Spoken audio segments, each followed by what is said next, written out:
Hello hi friends, welcome back to our channel. Friends, మనం హిస్టరీలోని స్వాతంత్రోద్యమం గురించి మనం చెప్పుకోవడం జరుగుతుందండి. అదేవిధంగా ముందు క్లాస్లో మనం భారత జాతీయ కాంగ్రెస్కి సంబంధించిన కొన్ని ముఖ్య సమావేశాల గురించి చర్చించుకోవడం జరిగిందండి.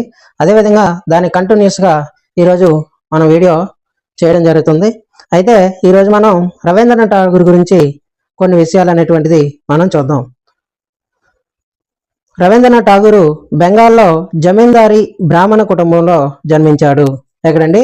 బెంగాల్లోని జమీందారీ బ్రాహ్మణ కుటుంబంలో జన్మించడం జరిగింది. అయితే ఇతనుకున్న బిరుదులు విశ్వకవి, అలాగే నైట్వుడ్. ఈ రెండు బిరుదులు కూడా రవీంద్రనాథ్ ఠాగూర్ కలిగి ఉన్నాడు.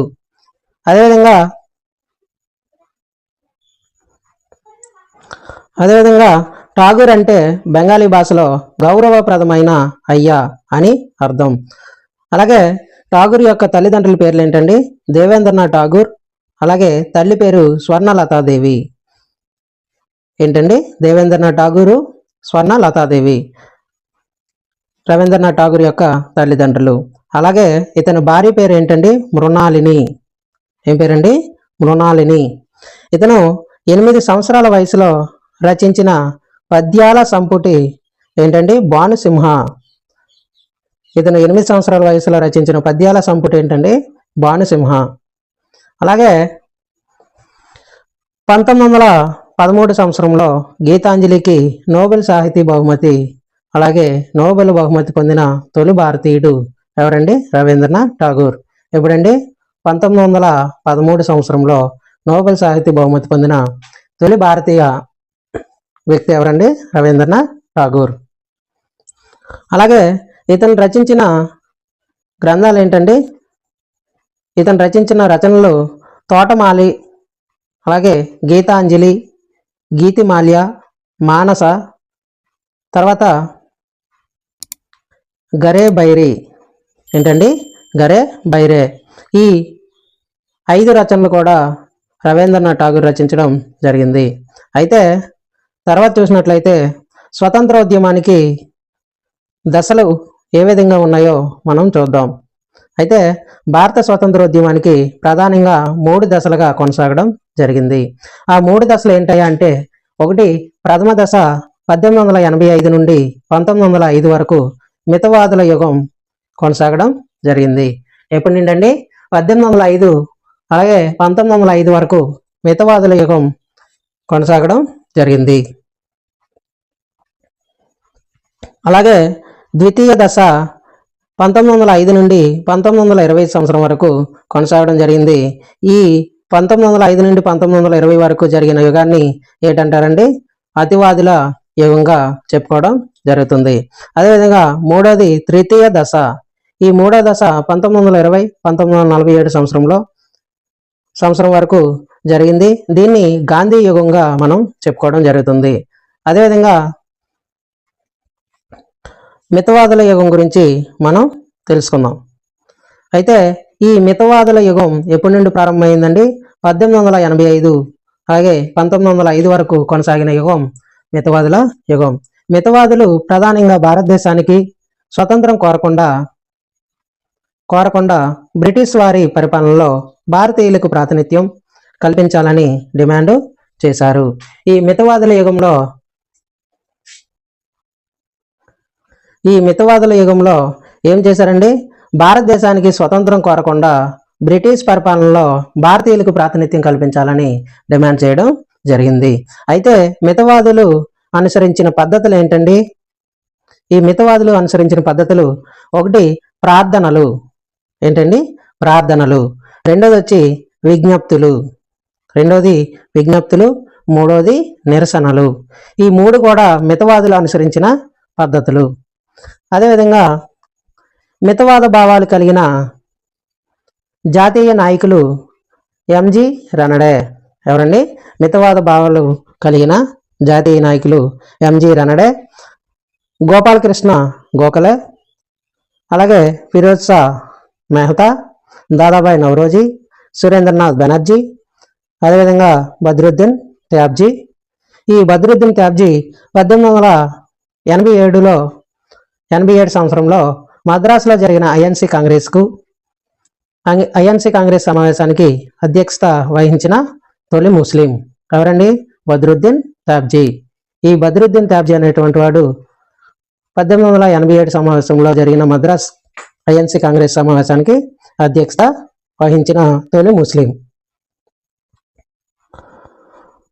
అలాగే తర్వాత చూసినట్లయితే గోపాలకృష్ణ గోఖలే గురించి మనం కొన్ని విషయాలు తెలుసుకుందాం. 1866 సంవత్సరంలో జన్మించాడు. అదేవిధంగా 1915 వరకు అతను జీవించడం జరిగింది. అయితే ఇతను మహారాష్ట్రలో రత్నగిరి జిల్లాలో చిట్పావన్ బ్రాహ్మణ కులంలో జన్మించడం జరిగింది. ఎక్కడండి? మహారాష్ట్రలోని రత్నగిరి జిల్లాలో చిట్పావన్ బ్రాహ్మణ కులంలో జన్మించడం జరిగింది. అయితే గణిత ఉపాధ్యాయుడిగా పనిచేశాడు. ఎవరండి? ఈ గోపాలకృష్ణ గోఖలే గణిత ఉపాధ్యాయుడిగా పనిచేయడం జరిగింది. తర్వాత పూనాలో ఉన్న ఫెర్గూసన్ కళాశాలలో ఆచార్యుడిగా పనిచేయడం జరిగింది. ఎక్కడండి? పూనాలో ఉన్న ఫెర్గూసన్ కళాశాలలో ఆచార్యుడిగా పనిచేయడం జరిగింది. అదేవిధంగా బొంబాయిలో ఉన్న సెంట్రల్ లెజిస్లేటివ్ కౌన్సిల్కి ఎన్నికయ్యాడు. ఇతనికి రాజకీయ గురువు ఎవరండి? ఎంజి రనడే. ఈ ఎంజి రనడే గోపాలకృష్ణ గోఖలేకి రాజకీయ గురువుగా వ్యవహరించాడు. అదేవిధంగా మహాత్మా గాంధీకి రాజకీయ గురువు గోఖలే. ఎవరండి? మహాత్మా గాంధీకి రాజకీయ గురువు గోపాలకృష్ణ గోఖలే అయితే గోఖలేకి రాజకీయ గురువు ఎంజి రనడే. అయితే ఇతను 1905లో పూనా కేంద్రంగా సర్వెంట్స్ ఆఫ్ ఇండియా సొసైటీని స్థాపించడం జరిగింది. ఎప్పుడండి? 1905 సంవత్సరంలో పూనా కేంద్రంగా సర్వెంట్స్ ఆఫ్ ఇండియా సొసైటీని స్థాపించడం జరిగింది. అయితే ఈ సొసైటీలో గాంధీ సభ్యుడిగా చేరడం జరిగింది. ఈ సర్వెంట్స్ ఆఫ్ ఇండియా సొసైటీలో సభ్యుడిగా చేరిన వ్యక్తి ఎవరండి? గాంధీజీ గారు సభ్యుడిగా చేరడం జరిగింది. అయితే ఆధునిక భారతదేశ ప్రథమ రాజనీతిజ్ఞుడిగా పిలువబడ్డాడు. ఎవరండి? గోఖలే గారు ఆధునిక భారతదేశపు ప్రథమ రాజనీతిజ్ఞుడిగా పిలువబడ్డాడు. అలాగే మహారాష్ట్ర సోక్రటీస్గా పిలువబడిన వ్యక్తి కూడా ఎవరండి? ఈ గోఖలేని మహారాష్ట్ర సోక్రటీస్గా పిలవడం జరుగుతుంది. కార్యకర్తల్లో రాజు వంటి వాడు అని కూడా పిలుస్తారు. ఎవరండి? ఈ గోఖలేని కార్యకర్తల్లో రాజు వంటి వాడని అభినందించడం జరుగుతుంది. గాంధీ ఇతన్ని గంగా నది అంతటి పవిత్రమైన వాడు ఏమని వర్ణించాడండి? గాంధీజీ ఈ గోఖలేని గంగా నది అంతటి పవిత్రమైన వాడు అని అభివర్ణించాడు. అదేవిధంగా లోకమాన్య తిలక్ కూడా ఇతన్ని వర్ణించడం జరిగింది. ఇతను భారతదేశానికి వజ్రంగా అలాగే మహారాష్ట్రకి రత్నంగా పేర్కొన్నాడు. భారతదేశానికి వజ్రంగా మహారాష్ట్రకి రత్నంగా పేర్కొనడం జరిగింది. ఈ స్టేట్మెంట్ ఇచ్చిన వారు ఎవరండి? లోకమాన్య తిలక్. అదేవిధంగా గాంధీతో పాటు దక్షిణాఫ్రికాకి వెళ్ళిన వ్యక్తి ఎవరండి? ఈ గోఖలే గాంధీతో పాటు దక్షిణాఫ్రికాకి వెళ్ళిన వ్యక్తిగా మనం చెప్పుకుంటున్నాం. అయితే ఈ గోఖలే 1915 సంవత్సరంలో మరణించడం జరిగింది. ఎప్పుడండి? 1915లో మరణించడం జరిగింది. అదేవిధంగా తర్వాత చూసినట్లయితే సురేంద్రనాథ్ బెనర్జీ తర్వాత వ్యక్తి ఎవరండి? సురేంద్రనాథ్ బెనర్జీ. ఈ సురేంద్రనాథ్ బెనర్జీ గురించి కొన్ని విషయాలు తెలుసుకుందాం. అయితే ఇతను బెంగాల్కి చెందిన వ్యక్తి. ఎవరండి? ఈ సురేంద్రనాథ్ బెనర్జీ అనే వ్యక్తి బెంగాల్కి చెందిన వ్యక్తి. అయితే బెంగాల్ నందు 1876 సంవత్సరంలో ఇండియన్ అసోసియేషన్ని స్థాపించడం జరిగింది. బెంగాల్ నందు 1876 సంవత్సరంలో ఏ సంస్థను స్థాపించాడండి? ఇండియన్ అసోసియేషన్ని స్థాపించడం జరిగింది. అయితే సంజీవని బెంగాలీ పత్రికను ప్రారంభించాడు. ఏ పత్రిక అండి? సంజీవని బెంగాలీ పత్రికను స్థాపించడం జరిగింది. అయితే గొప్ప వక్తగా అంటే స్పీకర్గా పిలువబడిన వ్యక్తి ఎవరండి? ఈ సురేంద్రనాథ్ బెనర్జీ. ఇండియన్ డెమోస్తనీస్గా పిలువబడిన వ్యక్తి కూడా ఈ సురేంద్రనాథ్ బెనర్జీని ఇండియన్ డెమోస్తనీస్ అని పిలవడం జరుగుతుంది. అయితే బొంబాయిలో జరిగిన తొలి కాంగ్రెస్ సమావేశానికి హాజరు కాలేదు. బొంబాయిలో జరిగిన తొలి కాంగ్రెస్ సమావేశానికి హాజరు కాని వ్యక్తి ఎవరంటే మన సురేంద్రనాథ్ బెనర్జీ గారు అని చెప్పుకోవచ్చు. తర్వాత చూసినట్లయితే 1885 కలకత్తా నందు ఇండియన్ నేషనల్ కాన్ఫరెన్స్ నిర్వహించడం జరిగింది.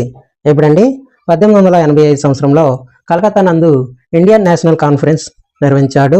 అదేవిధంగా బెంగాల్లో ప్రారంభించబడిన స్వదేశీ ఉద్యమానికి నాయకత్వం వహించడం జరిగింది. ఎక్కడండి?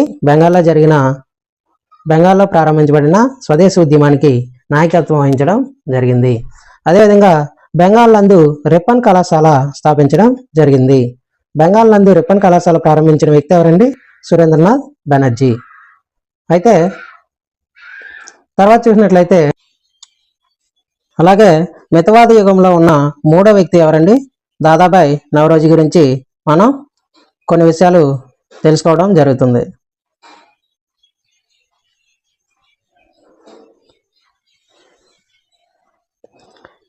ఈ దాదాబాయ్ నవరోజీ బొంబాయిలో పార్సీ కుటుంబంలో జన్మించడం జరిగింది.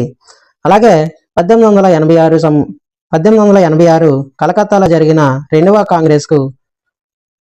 కాంగ్రెస్ సమావేశానికి అధ్యక్షత వహించడం జరిగింది. ఎప్పుడండి? 1886 సంవత్సరంలో కలకత్తాలో జరిగిన రెండవ సమావేశానికి అధ్యక్షుడిగా వ్యవహరించాడు. అయితే కాంగ్రెస్కు తొలి పార్సీ అధ్యక్షుడిగా మనం చెప్పుకోవడం జరుగుతుంది. కాంగ్రెస్కు తొలి పార్సీ అధ్యక్షుడిగా వ్యవహరించిన వ్యక్తి దాదాబాయ్ నవరోజీ. అయితే ఇండియన్ నేషనల్ కాంగ్రెస్కు 3 సార్లు అధ్యక్షుడిగా ఎన్నికైన వ్యక్తి ఎవరండి? దాదాబాయ్ నవరోజీ. అయితే అలాగే జాతీయ ఆదాయాన్ని అంచనా వేసిన తొలి భారతీయుడు ఎవరండి? దాదాబాయ్ నవరోజీ. అలాగే పార్లమెంటుకు ఎన్నికైన తొలి భారతీయుడు కూడా ఈ దాదాబాయ్ నవరోజీయే.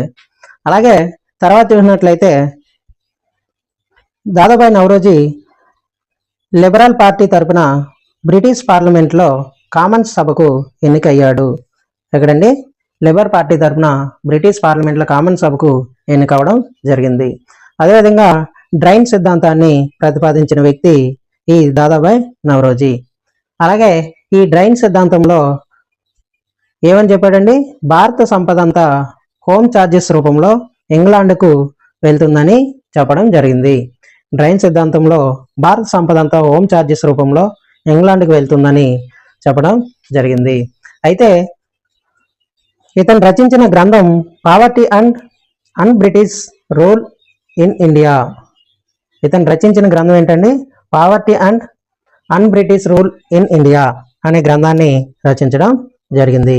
తర్వాత చూసినట్లయితే మితవాదులు బ్రిటిష్ ప్రభుత్వాన్ని డిమాండ్ చేసినవి ఏంటండి? కేంద్ర రాష్ట్ర ప్రభుత్వాల్లో భారతీయులకు ప్రాతినిధ్యం కల్పించాలని డిమాండ్ చేయడం జరిగింది. అదేవిధంగా కార్యనిర్వాహక నుండి న్యాయ శాఖను వేరుపరచాలి. ఏంటండి? కార్యనిర్వాహక శాఖ నుండి న్యాయ శాఖను వేరుపరచాలని డిమాండ్ చేయడం జరిగింది. అలాగే న్యాయ సంస్కరణలు ప్రవేశపెట్టాలని డిమాండ్ చేయడం జరిగింది. ఏంటండి? న్యాయ సంస్కరణలు ప్రవేశపెట్టాలని డిమాండ్ చేయడం జరిగింది. అలాగే సైనిక వ్యయం తగ్గించాలి. అలాగే భూమి శిస్తును కూడా తగ్గించాలని ఈ బ్రిటిష్ ప్రభుత్వాన్ని మితవాదులు డిమాండ్ చేయడం జరిగింది. అలాగే నీటిపారుదల సౌకర్యం పెంచాలి. అలాగే పరిశ్రమలను స్థాపించాలి. అదేవిధంగా విదేశీలో ఉన్న భారతీయులకు రక్షణ కల్పించాలి. విదేశాల్లో ఉన్న భారతీయులకు కూడా రక్షణ కల్పించాలని ఈ మితవాదులు డిమాండ్ చేయడం జరిగింది. అయితే సివిల్ సర్వీస్ అభ్యర్థులు వయో పరిమితి 21 సంవత్సరాలకు పెంచాలని డిమాండ్ చేయడం జరిగింది. ఏంటండి? సివిల్ సర్వీస్ అభ్యర్థుల వయో పరిమితి 21 సంవత్సరములకు పెంచాలని డిమాండ్ చేయడం జరిగింది. అదేవిధంగా సివిల్ సర్వీస్ పరీక్షలు ఇంగ్లాండ్తో పాటు భారతదేశంలో కూడా నిర్వహించాలి. ఎక్కడండి? సివిల్ సర్వీస్ పరీక్షలు ఇంగ్లాండ్తో పాటు భారతదేశంలో కూడా నిర్వహించాలని డిమాండ్ చేయడం జరిగింది. అయితే భారతదేశంలో 1899 నుండి 1905 మధ్య బ్రిటిష్ వైస్రాయిగా పనిచేసిన వ్యక్తి లార్డ్ కర్జన్. ఎవరండి? 1899 1905 సంవత్సరం మధ్యలో బ్రిటిష్ వైస్రాయిగా పనిచేసిన వ్యక్తి లార్డ్ కర్జన్. అయితే ఈ లార్డ్ కర్జన్ 1905లో బెంగాల్ విభజన ప్రకటించడం జరిగింది. ఈ బెంగాల్ విభజనకు వ్యతిరేకంగా వందే మాతర ఉద్యమం ప్రారంభం అయింది. బెంగాల్ విభజనకు ఏ ఉద్యమం వ్యతిరేకంగా ప్రారంభమైందండి? వందే మాతర ఉద్యమాన్ని ప్రారంభించడం జరిగింది. అయితే ఈ వందే మాతర ఉద్యమం దేశభక్తికి ఆత్మత్యాగానికి చిహ్నంగా ఉంది. వందే మాతర ఉద్యమం దేశభక్తికి అలాగే ఆత్మత్యాగానికి కూడా చిహ్నంగా ఉంది. అయితే ఈ ఉద్యమంలో అంతర్భాగంగా సాగిన ఆర్థికపరమైన ఉద్యమం స్వదేశీ ఉద్యమం. అంతర్భాగంగా సాగిన ఆర్థికపరమైన ఉద్యమం ఏంటండి? స్వదేశీ ఉద్యమం. అలాగే తర్వాత చూసినట్లయితే సూరత్ కాంగ్రెస్. ఈ సూరత్ కాంగ్రెస్ గురించి కొన్ని విషయాలు తెలుసుకుందాం. ఈ సూరత్ కాంగ్రెస్ ఎప్పుడండి? 1907 సంవత్సరంలో జరిగింది. అయితే 1907లో జరిగిన సూరత్ కాంగ్రెస్ సమావేశంలో అధ్యక్షుడు ఎవరండి? రాజ్ బిహారీ బోస్. ఈ రాజ్ బిహారీ బోసు సూరత్ కాంగ్రెస్కి అధ్యక్షుడిగా ఎన్నికయ్యాడు. అయితే సూరత్ సమావేశంలో అతివాదులుగా మితవాదులుగా విడిపోవడం జరిగింది. ఈ సూరత్ సమావేశంలోని అతివాదులు మితవాదులు విడిపోవడం జరిగింది. అయితే అతివాదులు మధ్యతరగతి వర్గం పైన ప్రభావాన్ని చూపింది. అతివాదులు మధ్యతరగతి వర్గం పైన ప్రభావాన్ని చూపింది. అయితే 1904 నుండి 1905 వరకు జరిగిన రష్యా జపాన్ యుద్ధం. ఎప్పుడండి? 1904 నుండి 1905 వరకు జరిగిన రష్యా జపాన్ మధ్య యుద్ధం జరగడం జరిగింది. అయితే ఈ యుద్ధంలో జపాన్ చేతిలో రష్యా ఓడిపోవడం జరిగింది. జపాన్ చేతిలో రష్యా ఓడిపోయింది. అలాగే ఈ యుద్ధానికి కారణం ఏంటండి? ఈ యుద్ధానికి కారణం కొరియా మంచూరియాలపై ఆధిపత్యం కోసం రష్యా జపాన్లు పోటీ పడుతున్నాయి. ఈ కొరియా మంచూరియాలపై ఆధిపత్యం కోసం రష్యా జపాన్ అనే దేశాలు యుద్ధం చేయడం జరిగింది. అలాగే తర్వాత చూసినట్లయితే 1905లో జరిగిన పోర్ట్ మౌత్ సంధితో రష్యా జపాన్ యుద్ధం ముగిసింది. ఎప్పుడండి? 1905 సంవత్సరంలో పోర్ట్ మౌత్ సంధితో రష్యా జపాన్ యుద్ధం అనేటువంటిది ముగించడం జరిగింది. అదేవిధంగా రష్యా దేశానికి చెందిన కొన్ని ముఖ్యాంశాల గురించి మనం కొన్ని చూద్దాం. అయితే ఐరోపాలో నాగరికతలో చివరిగా పుట్టిన బిడ్డ పరిగణించబడుతుంది. అలాగే ప్రపంచంలో ప్రథమ కార్మిక గణరాజ్యం. అలాగే సామ్యవాద ఆర్థిక వ్యవస్థను కలిగి ఉంది. అదేవిధంగా శ్రామిక నియంత్రత్వ ప్రభుత్వం ఏర్పడింది. 5వ పాయింట్ వచ్చి చక్రవర్తికి ఉన్న బిరుదు జార్. ఎక్కడండి? రష్యా దేశంలో చక్రవర్తికి ఉన్న బిరుదు ఏంటండి? జార్. అలాగే ఇవానోవ్, రోమ్నోవ్ వంశాలు పరిపాలించాయి. రష్యాని ఇవానోవ్ అలాగే రోమ్నోవ్ అనే వంశాలు పరిపాలించడం జరిగింది. అలాగే తర్వాత చూసినట్లయితే 1922లో లెనిన్ యుఎస్ఎస్ఆర్ స్థాపించాడు. యుఎస్ఎస్ఆర్ అంటే union of Soviet socialist republic ని స్థాపించడం జరిగింది. అయితే మన్సువిక్లు అంటే మితవాదులు, బోల్స్విక్లు అంటే అతివాదులు. అలాగే పార్లమెంట్ పేరు డ్యూమా. ఏంటండి? రష్యాలో పార్లమెంట్ పేరు ఏంటండి? డ్యూమా. అలాగే ఆధునిక రష్యా నిర్మాత పీటర్ ది గ్రేట్. ఆధునిక రష్యా నిర్మాత ఎవరండి? Peter the great. అలాగే స్టాలిన్ ప్రపంచానికి పంచవర్ష ప్రణాళికలు తెలియపరిచాడు. ఎవరండి? స్టాలిన్ అనే వ్యక్తి ప్రపంచానికి పంచవర్ష ప్రణాళికలు తెలియజేయడం జరిగింది. అయితే రష్యా దేశంలో ప్రణాళిక సంఘం గాస్ ప్లాన్గా పిలువబడుతుంది. రష్యా దేశంలో ప్రణాళిక సంఘాన్ని ఏమని పిలుస్తారండి? గాస్ ప్లాన్గా పిలవడం జరుగుతుంది. అయితే భారతదేశంలో ప్రణాళికలను రష్యా దేశం నుండి గ్రహించడం జరిగింది. భారతదేశంలో ప్రణాళికలు మాత్రం రష్యా దేశం నుండి గ్రహించారు. అయితే ప్రాథమిక విధులు కూడా రష్యా దేశం నుండి గ్రహించడం జరిగింది. అలాగే ఇది ఇవాళ వీడియో. నెక్స్ట్ వీడియోలోని అతివాదుల గురించి మనం చెప్పుకోవడం జరుగుతుంది. అతివాద యుగంలో ఏ వ్యక్తులు పాల్గొన్నారో ఆ వ్యక్తుల గురించి కొన్ని విషయాల గురించి మనం నెక్స్ట్ క్లాస్లో చెప్పుకోవడం జరుగుతుంది. మీకు ఈ వీడియో నచ్చినట్లయితే లైక్ చేయండి, షేర్ చేయండి, అలాగే సబ్స్క్రైబ్ చేసుకోండి.